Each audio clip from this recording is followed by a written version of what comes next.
우리는 기쁜 날만 기억할 것이 아닌 실패했던 날, 수치당한 날, 괴로웠던 날, 패배했던 날도 우리가 기억할 필요가 있습니다.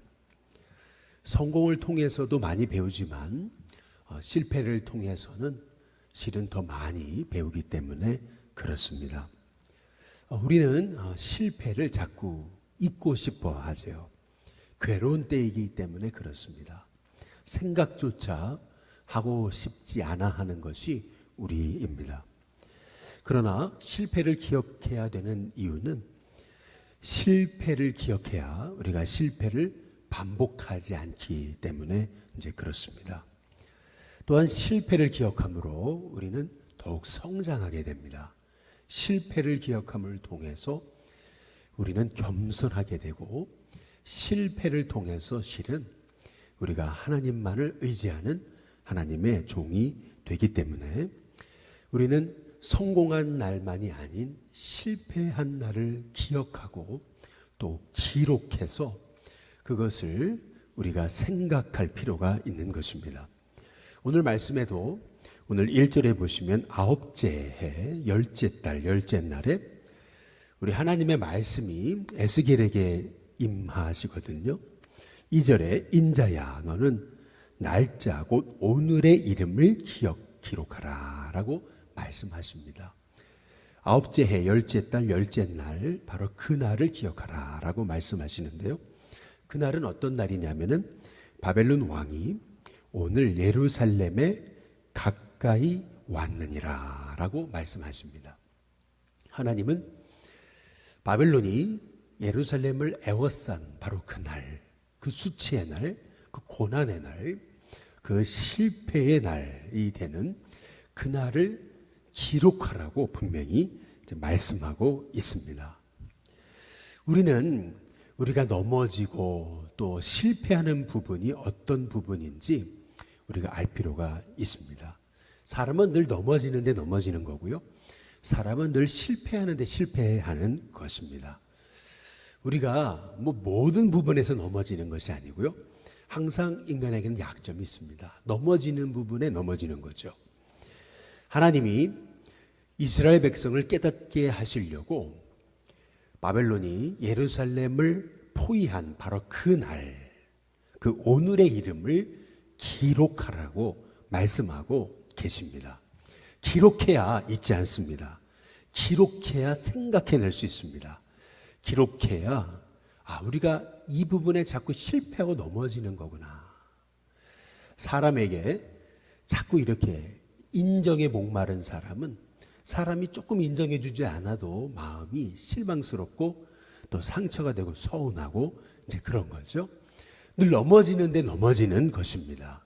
사람의 작은 말에 넘어지는 사람은 자꾸 그 말에 집중해서 결국에는 말로 넘어지는 것을 이제 볼 수가 있는 거죠. 사람마다 넘어지는 부분이 다 다른 것입니다. 그래서 내가 어떤 부분에 넘어지는가, 어떤 부분에 실패하는가, 무엇 때문에 내가 이렇게 자꾸 이렇게 내 발에 힘이 없어지는가라고 하는 것을 우리가 기억하려면 기록해서 이 부분에 자꾸 내가 넘어지는 거구나라고 우리가 우리 스스로의 약점을 기록할 필요가 있습니다. 하나님은 우리의 은혜 받은 날만이 아닌 실패한 날도 명확하게 지금 기록하라고 말씀하고 계시는 것입니다. 특별히 3절에 보시면은 너는 이 반역하는 족속에게 비유를 베풀어 말해라 라고 말씀하고 계십니다. 깨닫지를 못하니까 하나님께서는 하나의 비유를 베풀어서 말하라고 말씀하시는데요. 비유를 베푸는 것은 아주 쉬운 그러한 예를 들어서 이스라엘로 하여금 깨닫게 하시려고 하는 목적이 있는 것이거든요.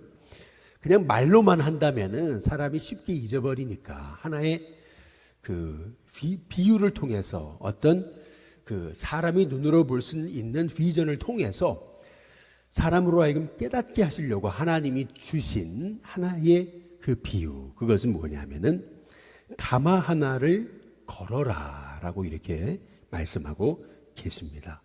4절 5절에 보면 건 후에 물을 붓고 이렇게 얘기해요. 그 가마에 물을 붓고 양떼에서 한 마리를 골라서 각을 뜬 다음에 그 넓적다리부터 어깨 고기의 모든 좋은 덩이를 다 모아가지고 거기에 넣어라. 또 뼈를 가득히 담아라.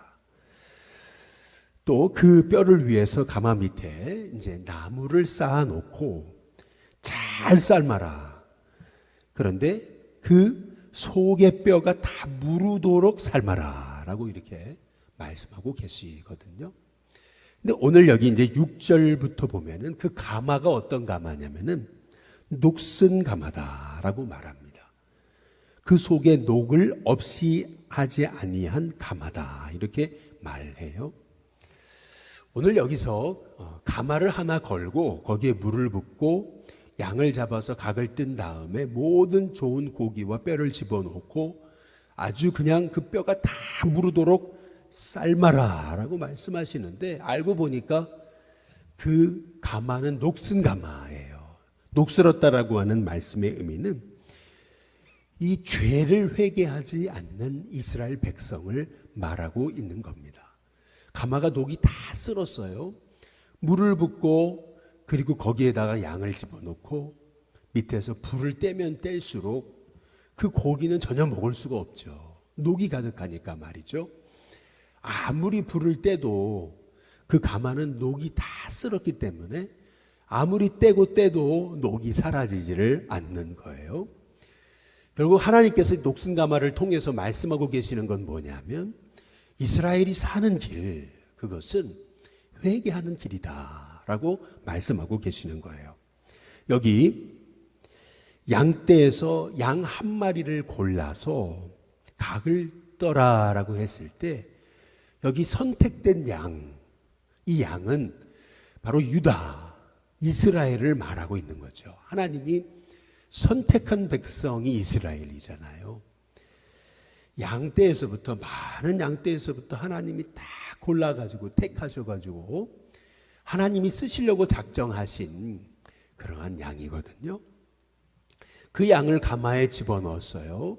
그리고 나서 불을 떼서 삶아가지고 그래서 그거를 참 귀하게 사용해야 되는데 그걸 먹을 수가 없잖아요. 아무리 가마를 떼도 녹슬어버린 가마이니까요. 떼면 뗄수록 오히려 녹이 더 나오죠. 아무 쓸모없게 되어버린 그 이스라엘을 말하고 있는 거죠. 특별히 오늘 여기 말씀에 보시면은요, 그 고기를 아주 삶도록 아주 뼈가 다 무르도록 삶는데 뼈가 무르도록 다 삶는다는 얘기는 결국 그 예루살렘 성이 심판당하게 될 것이라는 것을 말하는 거거든요.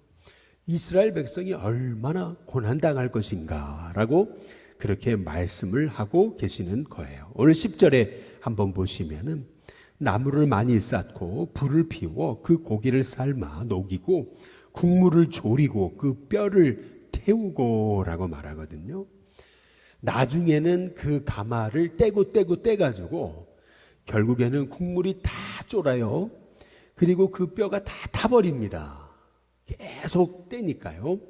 그리고 나서 11절에 보니까 가마가 빈 후에는 숯불 위에 놓아서 뜨겁게 해서 그 가마에 놋을 달궈서 그 속에 더러운 것을 녹게 하면서 녹이 소멸되게 하라 라고 이렇게 말씀하고 계시는 거거든요. 그런데 12절에 보면 이 성읍이 수고함으로 스스로 피곤하나 그렇게 고난당하고 고통당해도요 많은 녹이 그 속에서 벗겨지지 아니하며 불에서도 없어지지 아니한도다 라고 그렇게 말씀하고 계세요. 그렇게 고난의 영광로로 이스라엘의 가마를 삶고 태워도 그 녹이 사라지지 않는다. 이게 참 안타까운 주님의 마음을 말씀하고 계시는 거죠. 근데 13절에 보니까 그 녹이 뭘까라고 그 예 하나를 들고 계세요. 너의 더러운 것들 중에 음란이 그 하나다라고 말씀하고 계십니다.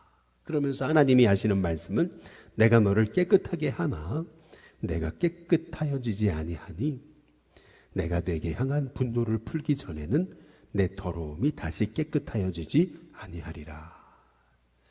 그렇게 이스라엘 백성을 소위 끓는 가마에 넣어서 그 양을 삶고 삶듯이 결국 이스라엘을 새롭게 하시기 위해서 하나님이 고난의 용광로에 집어넣었지만은 그 가마가 이미 녹슬었어요. 녹슨 가마예요. 그래서 아무리 고난을 주고 고난을 줘도 이스라엘은요 그 녹이 없어지지 않아요. 회개하지 않는다라고 하시는 하나님의 안타까운 그런 말씀인 거죠. 우리는 깨달아야 됩니다. 고난이 올 때 하나님 앞에 엎드려 회개함이 복이고 회개할 때야 비로소 우리가 진짜 새로워질 수 있음을 분명 하나님께서 우리에게 말씀하시듯이 너희가 정말 너희 죄를 자복하고 회개하면 너희에게 유쾌하게 되는 날이 이를 것이다 라고 하셨던 이제 그 말씀 우리가 기억하면서 오히려 하나님 앞에 엎드려 회개함이 내게는 복이다 라고 하는 사실을 오늘 말씀을 통해서 우리에게 하나님이 말씀으로 음성으로 주십니다. 고난이 올 때 원망하고 낙심하고 불평하고 탓하기보다는 철저히 하나님 앞에 엎드려서 자복하고 회개할 때 그 회개하는 그 자리가 우리가 새로워지고 참 복으로 들어가는 축복의 문이 된다라고 하시는 약속의 말씀인 것이죠. 아무리 불을 떼도 녹시 사라지지 않으니까요. 음란이 사라지지 않습니다. 우상숭배가 사라지지 않아요. 하나님을 의지하지 않고 세상 의지하던 마음이 사라지지 않아요. 그러니까 하나님께서 뭐라고까지 말씀하시냐면 오늘 14절에 나 여호와가 말하였은즉 그 일이 이루어질지라. 내가 여기서 세 가지를 말씀하십니다. 돌이키지도 아니하고 아끼지도 아니하며 뉘우치지도 아니하겠다라고 말씀하세요. 돌이키지도 아니하고 아끼지도 아니하고 뉘우치지도 아니하겠다. 참 오늘 말씀에서 두렵고 떨리는 말씀인 거죠. 돌이키지도 않고 아끼지도 않고 뉘우치지도 않겠다. 하나님 사랑하시는 하나님의 백성인데요. 하나님이 택하여 쓰시려고 하나님이 고르고 골라 고르셨던 백성인데요. 그런데 그들을 향해서 하나님이 얼마나 안타까우셨으면 돌이키지도 않고 아끼지도 않고 뉘우치지도 않겠다. 내가 반드시 그들을 재판하겠다라고 하나님께서 말씀하고 계시는 이 말씀의 의미를 우리가 떠올리게 될 때요. 오늘 한번 녹슨 가마를 오늘 말씀을 떠올리면서 한번 이미지로 떠올려 보시면은요. 하나님이 비유를 베푸셔서 녹슨 가마를 다 걸으라고 말씀하세요. 밑에 불을 떼요. 그러면서 거기에 물을 담습니다. 그리고 양의 각을 떠가지고 집어넣어요. 떼면 뗄수록 녹이 나오죠. 떼면 뗄수록 결국에는 그 양은 아무짝에 먹을 수도 없는 쓸모없는 존재가 되고 마는 거예요. 결국 이 가마가 쓰임받고 이 양이 쓰임받는 존재가 되려면 이 녹이 해결돼야 돼요. 녹이 뭐겠습니까? 우리 안에 있는 그 죄악이 하나님 앞에 철저히 자복하게 되고 회개하고 엎드리고 내 인생의 진정 우리 예수님이 왕이 되시도록 고백할 때 내 인생의 주인은 하나님이십니다. 내 인생의 진정한 왕은 예수님이십니다. 고백하면서 이제는 내 뜻대로 살았던 거 회개합니다. 하나님의 음성에 철저히 순종하기 원합니다. 우리가 고백하면서 우리의 삶을 돌이킬 때 말이죠. 그때 내 삶에 하나님이 예비하신 유쾌한 날이 진정 이르게 될 것이라는 거죠. 오늘 이 새벽에 하나님이 우리의 성공만이 아니라 우리의 실패까지도 기억하고 기록해라. 오늘의 이름을 기록해라. 9째 해, 10째 달, 10째 날, 바로 그 날을 기억해라. 하나님께서 말씀하고 계시는 이 말씀이요. 우리의 성공만이 아니라 우리의 실패, 왜 넘어졌는지, 왜 우리가 자꾸 쓰러지는지, 왜 이 지경이 됐는지 철저하게 깨닫고 그 실패를 기록해라. 그래서 돌이켜라라고 말씀하시는 그 말씀을 오늘 말씀에 새기면서 여러분 자신 또한 저 자신을 돌이켜보면서 내가 이것 때문에 자꾸 넘어지는구나. 끊임없이 내가 넘어지는 부분을 반복하거든요. 끊임없이 넘어지는 부분에 넘어지거든요. 개가 토한 것을 다시 핥아 먹듯이 우리도 자꾸 넘어진 그 실패한 부분을 다시 또 실패하는 거거든요. 그곳으로 돌아가지 말아야 되는데 자꾸 반복하는 개가 토한 것을 다시 먹는 것을 생각해 보면 하나님께서는 우리에게 참 복을 주시려고 오늘 너희의 실패를 기록해라. 끓는 가마를 기억해라.